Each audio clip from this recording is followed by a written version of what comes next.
Hello my dear friends, स्वागत है आप सभी लोगों का एक और बेहतर वीडियो में। सो माय डियर फ्रेंड्स, जितने विद्यार्थी क्लास 10th में हैं और 2026 में हिंदी की तैयारी कर रहे हैं, उन सभी विद्यार्थियों के लिए ये वीडियो काफ़ी इम्पॉर्टेंट होने वाला है।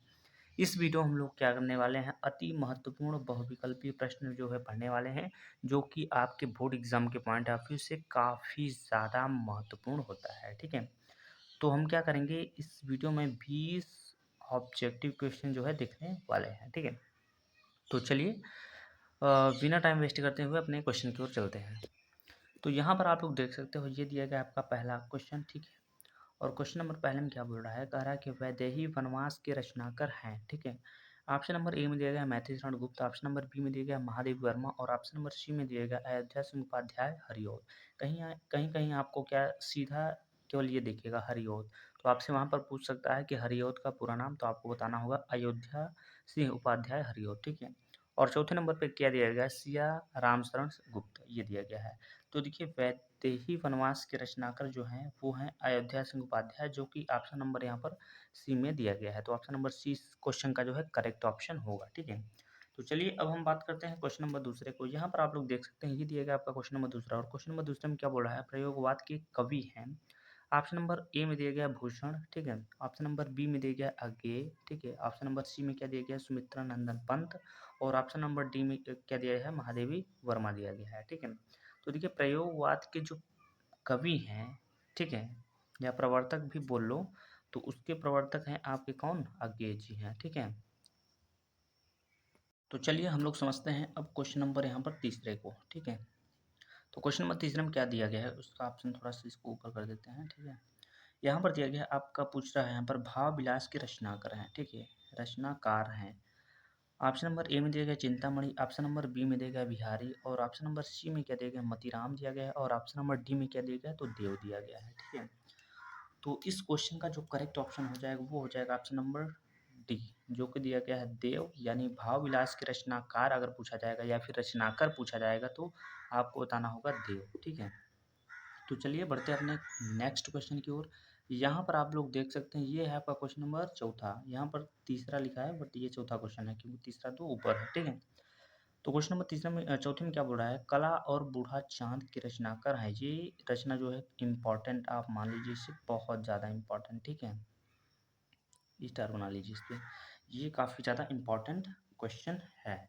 ठीक है, तो क्वेश्चन में क्या पूछा है, कला और बूढ़ा चांद के रचनाकार हैं। तो आपके ऑप्शंस दिए गए हैं यहाँ पर। ऑप्शन नंबर फर्स्ट में दिया गया है जयशंकर प्रसाद, सेकंड में दिया गया है क्या, गिरिजा कुमार माथुर, और सी में यानी थर्ड में दिया गया सुभद्रा कुमारी चौहान, और डी में क्या दिया गया है, सुमित्रा नंदन पंत दिया गया है। तो देखिए, कला और बूढ़ा चांद के जो रचनाकार हैं वो हैं सुमित्रा नंदन पंत, जो कि दिया गया है ऑप्शन नंबर डी में। तो ऑप्शन नंबर डी इस क्वेश्चन का करेक्ट ऑप्शन हो जाएगा। ठीक है, तो चलिए अब हम बात करते हैं अपने नेक्स्ट क्वेश्चन यानी क्वेश्चन नंबर 5 की।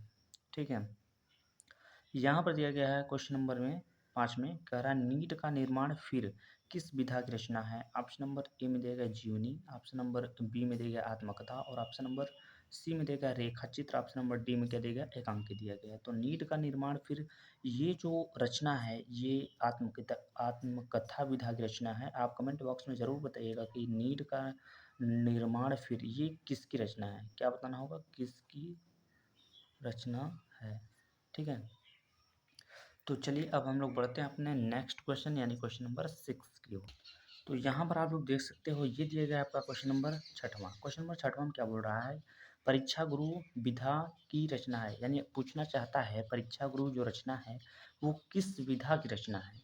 तो सबसे पहले आपको ये जानना होगा ये परीक्षा गुरु किसकी रचना है। तो ये लाला श्रीनिवास दास की रचना है। किसकी, लाला श्रीनिवास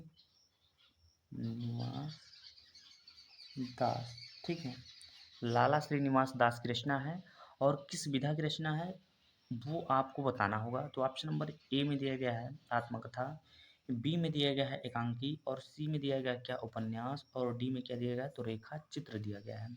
तो देखिए, परीक्षा गुरु जो रचना है वो एक प्रकार का क्या है, उपन्यास विधा की रचना है, जो कि बहुत ज़्यादा इंपॉर्टेंट है, कभी कभी आपको बोर्ड एग्जाम में देखने को मिलता है, तो स्टार लगा लीजिएगा इस पर। ठीक है, अगला क्वेश्चन आपका दिया है क्वेश्चन नंबर 7। ठीक है, इसमें क्या दिया है, कह रहा है कि बाण भट्ट की आत्मकथा, ठीक है, बाण भट्ट की आत्मकथा के रचनाकार हैं। ऑप्शन नंबर ए में दिया गया है जयशंकर प्रसाद, बी में दिया गया हजारी प्रसाद द्विवेदी, और सी में दिया गया क्या रांगे राघव, और डी में क्या दिया गया धर्मवीर भारतीय दिया गया है। तो देखिए बाण भट्ट की जो आत्मकथा है वो हजारी प्रसाद द्विवेदी जी के द्वारा रचा गया है, जो कि इम्पोर्टेंट रचना आप इसे मान सकते हैं, ठीक है।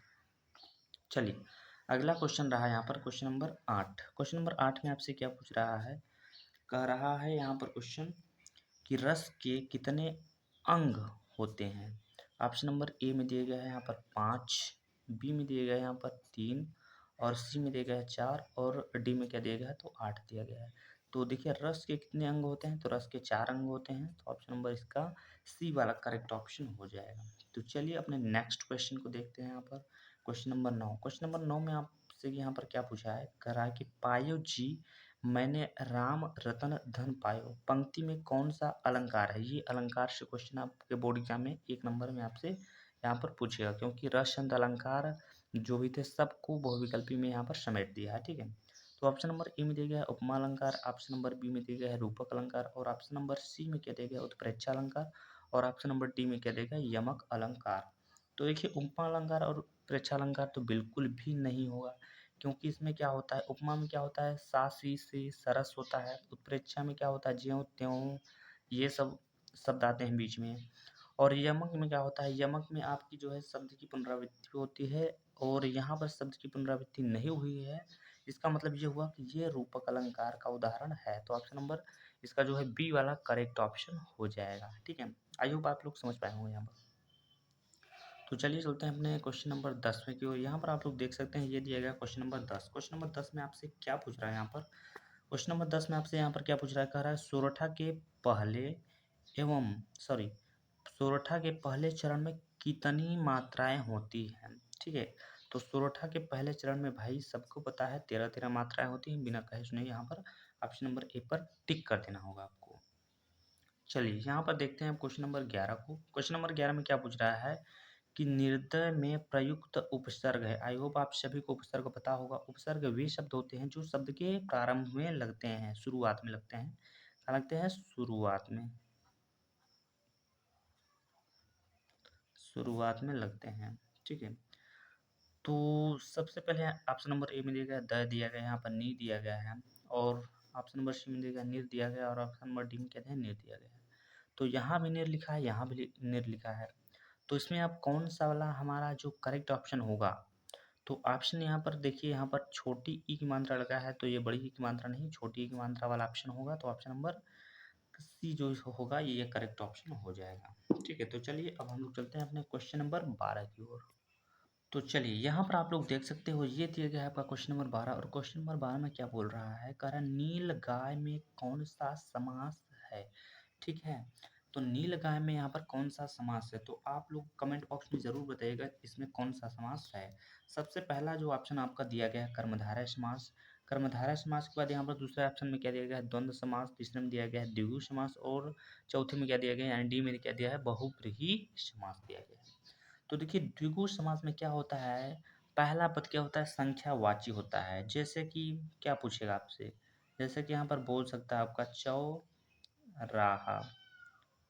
तो क्या आप यहाँ पे समझ पा रहे हैं, पहला शब्द जो है यहाँ पर संख्यावाचक है, तो ये दर्शाता है द्विगु समास को। जैसे अठन्नी हो गया, चवन्नी हो गया, ठीक है, दोपहर हो गया, ये सब दर्शाता है द्विगु समास को।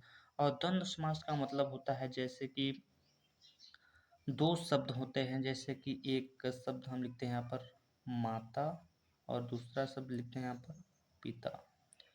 तो ये दोनों शब्द अपने स्थान पे प्रधान होंगे, लेकिन शब्द के विपरीत होंगे, ठीक है। जैसे कि यहाँ पर आप मान लीजिए दिन, ठीक है, और यहाँ पर मान लीजिए आप रात, तो ये भी प्रधान है अपने जगह पे, ये भी प्रधान है, लेकिन शब्द क्या है एक दूसरे के विपरीत है, उल्टा है। तो इस तरीके से ये भी नहीं होगा। बहुब्रीहि समास में क्या होता है किसी तीसरे की ओर इशारा करता है, और इसलिए आपका ऑप्शन नंबर यहाँ पर पहला वाला सही हो जाएगा, यानी कर्म धारय समास, ठीक है।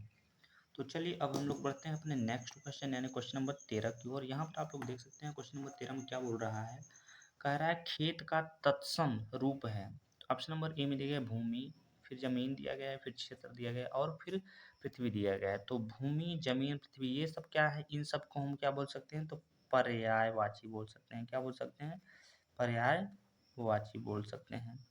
लेकिन यहाँ पर पर्यायवाची तो पूछा नहीं है, तत्सम पूछा है। तो तत्सम आपका हो जाएगा क्षेत्र भैया, ठीक है, क्या हो जाएगा, क्षेत्र हो जाएगा। तो चलिए अब हम लोग बढ़ते हैं अपने नेक्स्ट क्वेश्चन यानी क्वेश्चन नंबर 14 की ओर। यहाँ पर आप लोग देख सकते हैं क्या पूछ रहा है, कह रहा है वाक्य के कितने भेद होते हैं, सॉरी तत्व होते हैं। तो यहाँ पर होता है 2, ठीक है। वाक्य के कितने तत्व होते हैं, तो 2 तत्व होते हैं भाई, ठीक है। एक होता है ऑब्जेक्ट, एक होता है प्रेडिकेट, ये होता है। और यहाँ पर देख सकते हैं क्वेश्चन नंबर 15 में क्या दिया गया है, कह रहा है अधिकारी पद को अन्य किस नाम से जान सकते हैं। तो अधिकारी को हम क्या बोल सकते हैं, अव्यय पद भी बोलते हैं। अब आप सोचेंगे कि कैसे बोल सकते हैं हम अव्यय पद, तो यहाँ पर आप समझने की कोशिश करेंगे। जिस शब्द में क्या होता है, हमें दिखाई देता है क्या यहाँ पर, उपसर्ग। आप सभी को उपसर्ग को, जिस शब्द, जैसे मान लीजिए यहाँ पर लिखा है कारी, कारी एक शब्द है और इसके आगे लगा है क्या, अधि क्या है, एक उपसर्ग है। क्या है यहाँ पर, उपसर्ग है, ठीक है, एक प्रकार का क्या है, उपसर्ग। और जिस शब्द के आगे उपसर्ग लगा हो तो उससे हम लोग क्या बोलते हैं, अव्यय पद बोलते हैं, ठीक है। ये कंपटीशन एग्जामों में आपको कई बार क्वेश्चन, ऐसे क्वेश्चन आपको देखने को जरूर मिलेंगे। तो चलिए अब हम लोग बढ़ते हैं अपने नेक्स्ट क्वेश्चन यानी क्वेश्चन नंबर 16 यानी 16। क्वेश्चन नंबर 16 में क्या बोल रहा है, कह रहा है हंस का पर्यायवाची शब्द है। तो हंस को हम लोग क्या बोलते हैं, मानसोकस बोलते हैं, ठीक है। तो ऑप्शन नंबर जो ए है वो करेक्ट ऑप्शन हो जाएगा। तो यहाँ पर देख सकते हैं, अब दिया गया है आपका क्वेश्चन नंबर यहाँ पर 17। और क्वेश्चन नंबर 17 में आपसे क्या पूछ रहा है कि तार सप्तक के संपादक हैं। तो तार सप्तक के जो संपादक थे उनका नाम था क्या भाई, उनका नाम था अज्ञेय, ठीक है। और इनका पूरा नाम सच्चिदानंद हीरानंद वात्स्यायन अज्ञेय है। तो इसको भी आप लोग नोट कर लीजिएगा। तो चलिए अब हम लोग बढ़ते हैं अपने नेक्स्ट क्वेश्चन यानी क्वेश्चन नंबर 18 की। यहाँ पर आप लोग देख सकते हो, ये दिया गया है आपका क्वेश्चन नंबर 18। और क्वेश्चन नंबर 18 में आपसे पूछ क्या रहा है, कह रहा है शुक्ल युग की समयावधि। ये जो समयावधि वाले क्वेश्चन है, इस पे तो आप स्टार नहीं ट्रिपल स्टार लगाओ भाई, ठीक है। जो समय सीमा वाले क्वेश्चन है उनको आपको छोड़ना नहीं है किसी भी तरीके से। शुक्ल युग की समयावधि, आप सभी को पता होगा कि शुक्ल युग की जो समयावधि होती है वो 1919 ईस्वी से 1938 ईस्वी तक मानी जाती है। यानी ऑप्शन नंबर इसका जो बी वाला है वो करेक्ट ऑप्शन हो जाएगा, ठीक है। तो चलिए अब हम लोग बढ़ते हैं अपने नेक्स्ट क्वेश्चन यानी क्वेश्चन नंबर 19 की ओर। यहाँ पर देखिए क्वेश्चन नंबर 19 में क्या पूछ रहा है, कह रहा है तार सप्तक कब प्रकाशित हुआ था। यानी तार सप्तक जब प्रकाशित हुआ था, कब हुआ था भाई, कब हुआ था। तो ऑप्शन नंबर ए में देगा 1940 में, ऑप्शन नंबर बी में देगा 1953 में, ऑप्शन नंबर सी में देगा 1943 में, और ऑप्शन नंबर डी में क्या देगा 1959 ईस्वी में। तो आप तार सप्तक का जो प्रकाशित हुआ था वो हुआ था 1943 में हुआ था, जो कि ऑप्शन नंबर सी में दिया गया है। तो इस वीडियो का लास्ट क्वेश्चन यानी क्वेश्चन नंबर 20, क्योंकि हमने आपको शुरू में ही बताया था, इस वीडियो में हम लोग क्या करेंगे, 20 क्वेश्चन जो है ऑब्जेक्टिव के क्वेश्चन देखने वाले हैं। तो ऑप्शन नंबर क्वेश्चन नंबर 20 में क्या दिया गया है, कमल का सिपाही किसकी रचना है। बहुत ज़्यादा इम्पोर्टेंट है भाई, ठीक है, बहुत ज़्यादा इम्पोर्टेंट है रचना। तो देखिए कमल का सिपाही जो रचना है वो अमृत राय जी के द्वारा रचा गया है, जो कि काफ़ी ज़्यादा इम्पोर्टेंट है। तो इस वीडियो बस इतना ही। इसके बाद हम हिंदी के जितने भी वीडियोज होंगे, यानी जिस पर आपको वीडियो चाहिए तो कमेंट बॉक्स में ज़रूर बताया कीजिए, ठीक है, ताकि हम उस पर वीडियो ला सकें। तो इस वीडियो में इतना ही, मिलते हैं नेक्स्ट वीडियो में, तब तक के लिए जय हिंद जय भारत।